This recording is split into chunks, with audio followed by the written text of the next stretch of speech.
Coming to you from the studios at the Illinois Rock and Roll Museum on Route 66, it's the Rock and Roll Chicago podcast. Rock and roll Chicago, rock and roll Chicago, my hometown. Well, I was born in the city, gonna rock the city, Chicago. Chicago rock and rollers are the best here around. Hey everybody, it's Ray the Roadie. And this is Hollywood Mike. Hollywood Mike. I'm still not used to that. Not used to that yet, huh? No. So how you doing today? I'm doing pretty good. I am happy to be back here at the Majestic, Illinois Rock and Roll Hall of Fame and Museum. Majestic, yeah. And whimsical. And yes, absolutely. Very, very whimsical. Yeah. So we have, I found a band for this week. Yeah. In my searches. I am excited about this band. Yeah, me too. Yeah, I did a lot of research on them and looked at all their videos and the whole bit. And I have to say, I am a fan. I enjoy their music too. Yeah. So let's talk to them. It's Renegade Wildflower.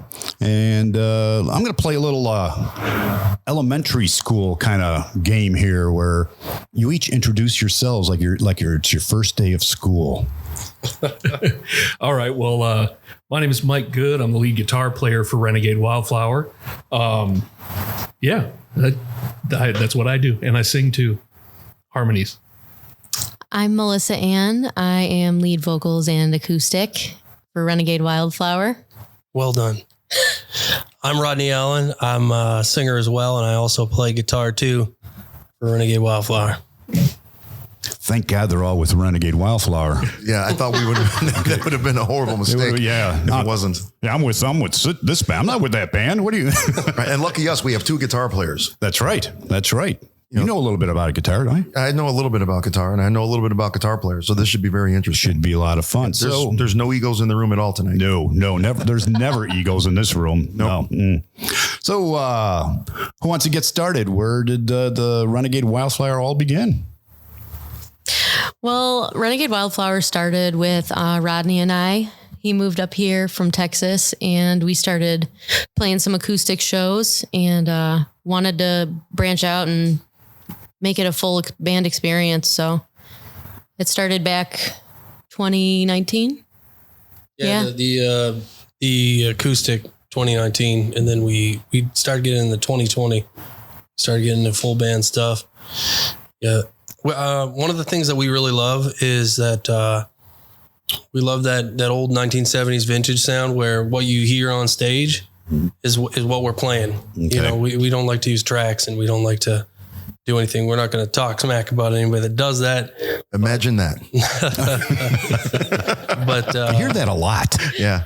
Yeah. But that's what we like to do. And that's what our fans like is they want to see us stop playing, the guitars stop working, bouncing off each other. And I think it's a more rewarding experience for us and them because you get to listen to your fellow musicians on stage and play off them and feed off them. Mm-hmm. Yeah. When we got started, I think one of the biggest things that we went through, especially when I joined the band, was in 2020, especially with all the pandemic stuff going on. Rodney and Melissa had gotten started and they had me join the band a little bit later on. They were trying people out and I did the audition and passed, thankfully. But then when we actually started trying to get gigs together, we were right in the heart of the pandemic and it was just really tough, but we kind of pushed through that. Mm-hmm. And at this point, we're still a new band, but I feel like we wouldn't be where we're at now if we hadn't done that. Okay. It was tricky with all the stuff being canceled every here and there, but I'm just glad that we stuck with it and did it. I was going to say that's one hell of a time to put a band together during a pandemic. Yeah, it was tricky. So it was right during the pandemic. You had really played no shows prior to the pandemic. Yeah, Correct. pretty much. Yeah. Well, what else are you going to do? You might as well just sit around and play music, right? Yeah. Yeah. When music is a part of who you are, you can't just stop, So that wasn't an option for us in 2020. It was in the summer and that wasn't an option for Mike either. And that's why I think the three of us and our whole band gets along so well is because that's how we all feel. Yeah. So who's not with us tonight? Mr. Chris Stark on the drums and Miss Carrie Jane on the bass. All right. I know Carrie from the Gingers. We did an episode with them a long time ago. I should have looked it up to see when it was. So what came first, the band or the genre of music that you play? I think that we kind of played what we knew at first. And then as we played together, we're kind of refining what we do as music. We're all a big fan of the 70s, like I said, and then that live rock experience and just surrounding yourself with that music, right? And that's what we're going for. Yeah, starting off, I know our genre was a little bit more country and southern rock, kind of country-ish. But we've actually been trying to get away from the country and go a little more rock, a little more southern rock. I know our originals that we've been working on have been coming out a little heavier, a little bit more modern, but still with that kind of classic feel. Right. So, I think the first video that I watched for you guys was a cover of Jealous Again.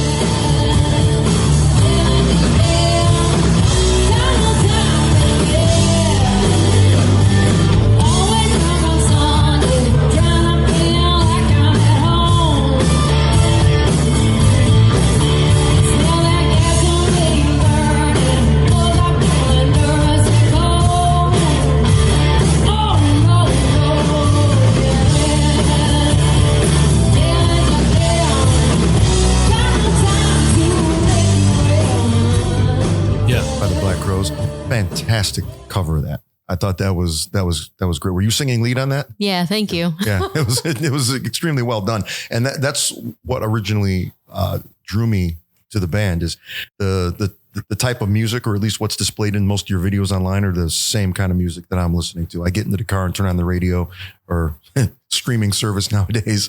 Yeah. That's the type of music that I put on, and you guys do a real good job. High energy performance for sure. I really enjoyed it. Yeah, that one was, I was going to say that one was fun. We only added that within the last 6 months. So that was probably a newer recording that you heard. But that one was fun because it's originally in an open tuning on the guitar. Right. So I kind of rewrote it to be in standard. Nice. There's a few parts that are kind of tricky with that one. Yeah. Well, you wouldn't have known it. It sounded great. And that's the fun thing that we get to do is like we try to stay true to the the songs and the artists that wrote them, but we also get to show off our strengths and people like Mike Good and the way that he plays, and like we love Mike because Mike is who he is, and then he gets to kind of take something that someone's made and put his signature stamp on it, which is I love watching it every single show. I never get tired of it. Right. Well, let's talk about that. So who are you? Like what were your influences and what drew you to this type of music? Well, I definitely love 1970s music, but one of my number one influences is probably Waylon Jennings.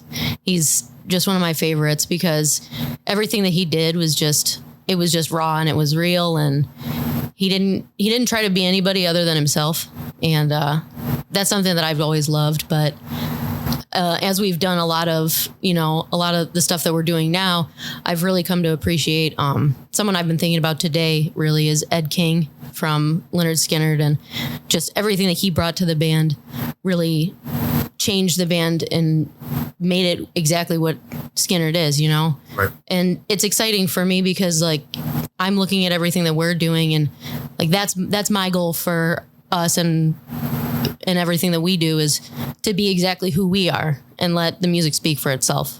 Anybody else? How'd you get into music, Mike? How'd you get into that music? I'd like to introduce our new host, co-host Rodney here. Yeah, right. Well, I picked up guitar when I was 14. And I'm 36 now, so it's been a while. I've been in and out of a bunch of different bands, bunch of different styles, metal, classic rock, blues, all that, even done some funk and stuff like that. But really all those different styles kind of culminate together to make the sound that we end up with as a whole. Especially with my style, I can throw in pieces that I know will fit songs where it's needed. I don't try to overdo stuff unless the song calls for it. It's just being smart and giving the song what it needs moving forward. Serving the song and not yourself, your own ego. Yeah, that's very good. Very good. Sometimes less is more. That's right. Yeah. That's right. Yeah, you got to let those songs breathe. Yep. Yeah. One of the things how I was introduced into this type of music was when I was very young, 13 or 14, I'd always take my dad's record player and I'd put a pillow on the ground and I put both of his big speakers on both sides of my head, and I'd put on, Leonard Skinner, I'd put on Fleetwood Mac Rumors, I'd put on Santana, I'd put on Jimi Hendrix Experience, I'd put on all that stuff. And I just sit there and close my eyes and listen to the whole thing. And it just got into me, It listening to School's Out by Alice Cooper when you're 13, and it just takes you right back. And I've always wanted to be in a band that does what we do and just gives that real experience, that real feel to music lovers, because I want to do that for somebody else because I know what it did for me, After that experience, are you now on the market for hearing aids or? No, luckily I'm not. Yeah. They keep trying to sell them to you though in the mail. Well, those 70 speakers were huge. Yeah. I should have said what? Exactly. So Mike, you mentioned something about originals. You guys do have some originals. Yeah, we've got some stuff in the works, but we've got, I want to say, at least 5 or 6 that are actually ready to go. We do them live in rotation, but this year, I think, this coming year in 2023, I think we're eventually looking to get into a studio and lay it down and get some tracks out. But yeah, Rodney and I and Melissa, we've all talked about how we want to release these, and we're kind of thinking of sticking with like the 70s style. Like this was Rodney's idea, doing like an A-B side type release every time we do that. So, okay. Yeah. Who's the writers? Writers, right? Kind of all of us. Is it? Yeah, it's really wonderful how it's been happening. We'll come with an idea, sticks and stones, and then lyrics and general structure of the song. And everyone's really open-minded. I've never been in a band that's so open-minded about changing stuff, which is really healthy. And then all of a sudden we're all just chunk in, and we'll usually, after the bare bones skeleton's done, we'll get a song done before the night's out usually. Yeah. So. Yeah, if the idea is there, we tend to work together as a team and kind of put it together the way it should be. Yeah. How many do you have? Originals? Just like 5 or 6 right now, I think. Okay. Right? We've got a lot of them, but some in the works. I mean, still. Yeah, but finished up 6. And the thing is, though, it's kind of like when you start a new band, and then I've got 3 songs, and she's got 3 songs, and you bring them together, but it doesn't sound like the band because it's her, it's not us, right? So what we're working on is finding those 5 or 6 songs, like Mike was saying, that's us, and going forward with that kind of stuff. Are they recorded? Are they out online somewhere where people can find them yet? We have some live recordings, but we haven't really dished them out yet to the public. Okay. Besides what people have recorded on their phones from the audience, but right. I know those are out there. Would that be the? I know there was a couple of like acoustic performances or videos. Were those originals? Couldn't really tell. Were they like acoustic videos where we're like sitting on the couch hanging out? Yeah, that's what they were. Those were the OG days of Renegade Wildflower. Oh, so, gotcha. Okay. Yeah, it was a long time ago, but it's fun to look back and like see some of that stuff because some of it's been phased out. But and like Rodney and Mike were kind of saying is we're really trying to cultivate, music that is created by all of us, because it's exciting to do that because it's not just like me sitting on the couch with my guitar, sitting and staring at a wall for 2 hours while I'm trying to think of things on my own. It's me sitting in a room with 2 of my closest friends and my husband, Rodney. It finally trying to comes make out. something together. It finally comes out. See, I was waiting. He's not a friend. He's a husband. That's right. I was with my friends and my husband. No,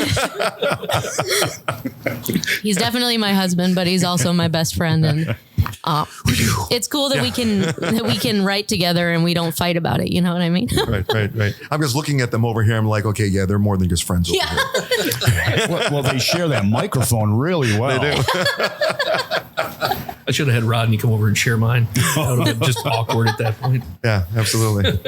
Well, then he would have had to be your husband for the interview purposes. That's the way it goes. Yeah. So what's the so I guess what's the plan forward as you get into writing more originals? And I'll tell you, the world needs more originals. They really do. At least in my opinion. We had a band in here a couple of weeks ago, and we were talking about how they used to just write originals all the time, and out of necessity, they just started writing covers. I'm starting to see, or playing covers, I should say, right? I'm starting to see a change where people don't mind when you throw in an original song every once in a while. Well, and I've noticed, as talking about Renegade Wildflower, like, we love doing the covers because that's what the audience wants at the moment. But we also like to write our songs so that they actually fit the genre, So like, we are still playing like Southern rock and rock, when it comes to our originals. But when we play it in a live show, we've had people come up to us and say, "Oh, hey, was that an original song?" And they said it fits in the set, Right. So we make sure, and Rodney writes the set lists like a genius. He usually spends hours actually doing it. But, he tries to get them in a good spot where they, fit in seamlessly with the covers. Right, so right. Trying to phase them in. And to what you said, we're doing it backwards from what you just described, where, people spend all this time writing originals and then they switch to covers. Like what we've been doing is establishing the covers that we want to be a part of our show so that we can really focus and start creating our own originals and speaking our own truth into our music, because everything we do that's where our compass is pointing. We want to give people, a genuine experience, and what better way to do that than to write music for them to be a part of, Mm-hmm. Right. And it has to be that way, because nowadays, if you go into a club owner or a bar or whatever, and by the way, you guys play a lot of the same places that my bands play. I was looking at your schedule. Yeah. So if you walk into some place and say, "Hey, we're an original band," yeah, not going to happen. Bye. But you go in there and you say, "We're a cover band. Here's what we play," and then you throw in an original, but you don't tell anybody. You just play it. And then maybe after the song, you say, "Hey, we wrote that," and you leave it at that.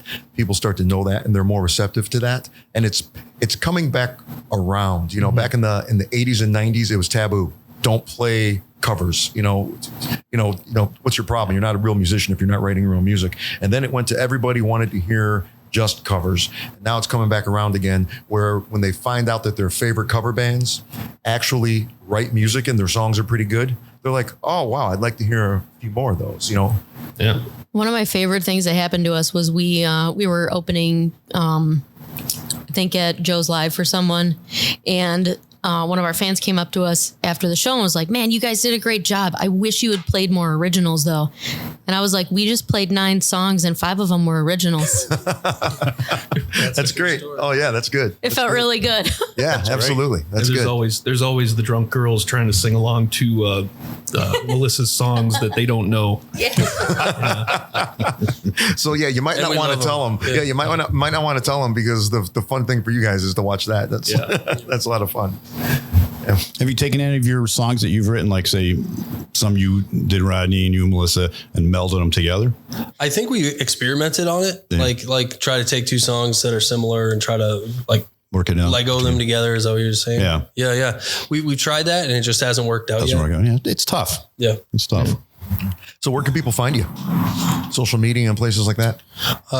They can find us on Facebook. They can find us on Instagram. Those are our 2 spots right now. As of right now, thank you for asking that. We're working on getting a website up right now, and they can also locate us through Double D Booking. So any one of those places right now. Yeah, it'd be Renegade Wildflower Facebook. Yeah. Right.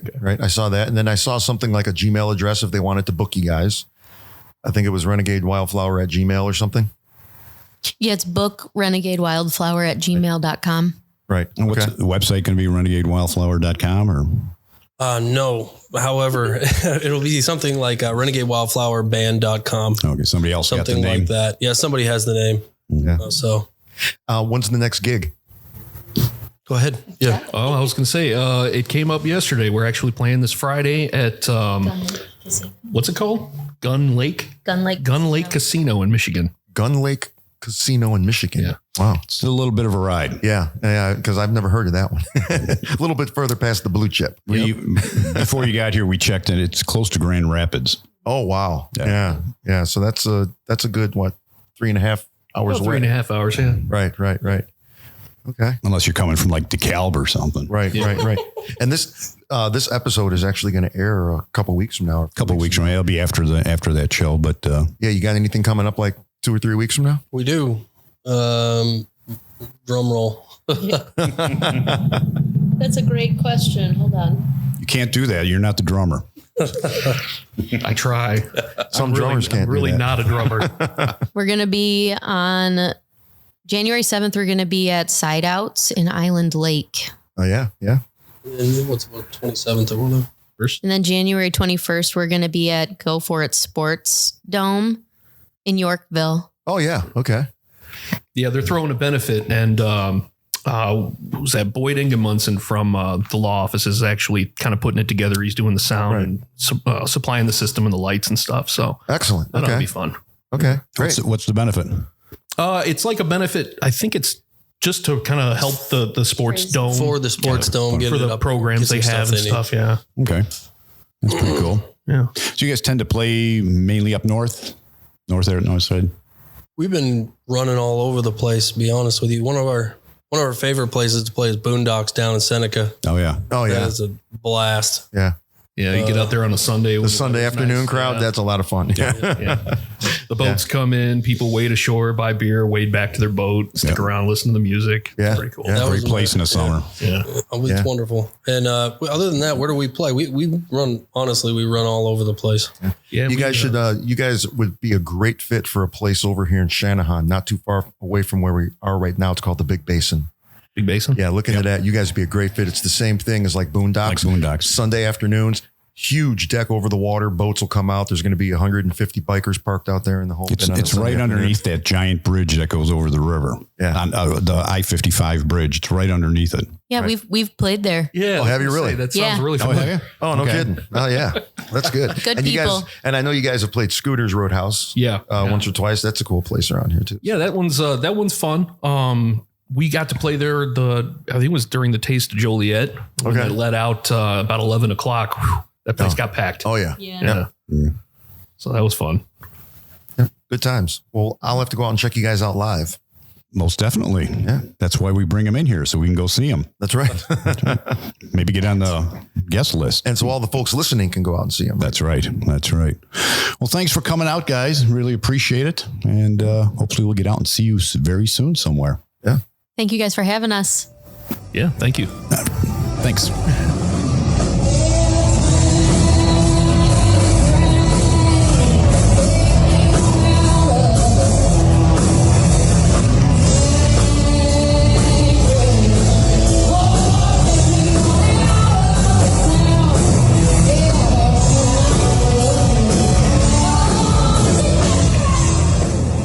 Well, that was Renegade Wildflower. You know, Wildflower grows anywhere it wants. It does. It's kind of a renegade itself. Yep. They persevere. That's That's right. probably That's right. a good word to use. That's definitely a good name for the band. It looks like a band that's going to persevere, and they seem all very goal oriented and making this band work. Absolutely. They're working Yeah. together, and it's hard to get a group of people together that can do that. Right. Yeah. Check them out online. Great Southern rock band, high energy performance. I'm a fan. You guys should check them out. They got a lot of videos out there. You can check them out before you go see them. Definitely go see them. Definitely. So besides that, next week we'll be back with another wonderful show. Don't forget, they come out every Tuesday. Not Monday, not Wednesday, on Tuesday. So check your phone, check your computer, wherever you get your podcasts. Look for the Rock and Roll Chicago podcast next Tuesday. We'll see you then. Bye. The Rock and Roll Chicago podcast is edited by Paul Martin. Theme song courtesy of M&R Rush. The Rock and Roll Chicago podcast does not own the rights to any of the music heard on the show. The music is used to promote the guests that are featured. Roll Chicago, rock and roll Chicago, my hometown. Well, I was born in the city, go to Rocket City, Chicago. Chicago rock and rollers are the best around. You don't believe me, baby?